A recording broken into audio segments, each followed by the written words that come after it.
For a banker's take, we're joined by Terence Kawaja of Luma Partners. In the past 20 years, Kawaja has worked on more than $250 billion worth of media and tech deals, including AOL, Time Warner. More recently, he played a key role in two Google deals, Invite Media and AdMelt. He joins us now from New York. Terry, so glad to have an insider's perspective on this. First of all, you were surprised by this deal. Why was that your initial reaction?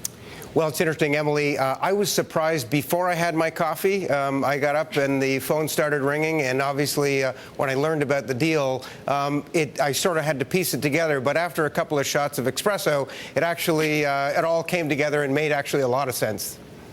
So give me an idea of what might have been going on behind the scenes between these two parties here. What kind of negotiator is Google?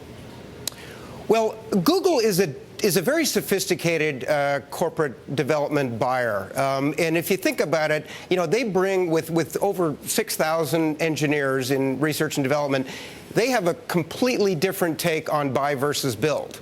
Because as I've said to some companies in the ecosystem, you know, Google can replicate your model in 6 months or less.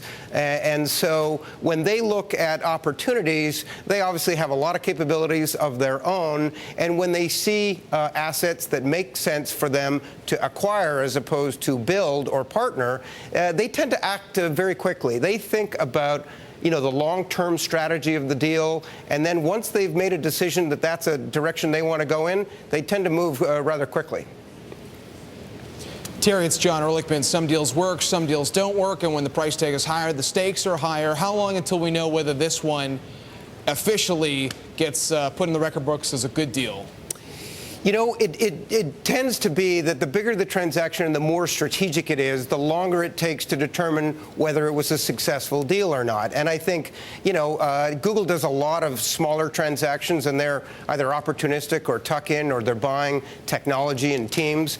But the larger transactions that they've done, for example, Android, DoubleClick, YouTube, I think all of those are long-term strategic transactions that, you know, some of them we still haven't even determined whether on a look-back basis it turned out to be winners or not. I don't think this is a transaction that we'll be looking at in 12 months and making a definitive determination as to did they win or did they lose. Terry, we'll have to leave it there, but thank you so much for your thoughts. Terence Kawaja of Luma Partners from New York.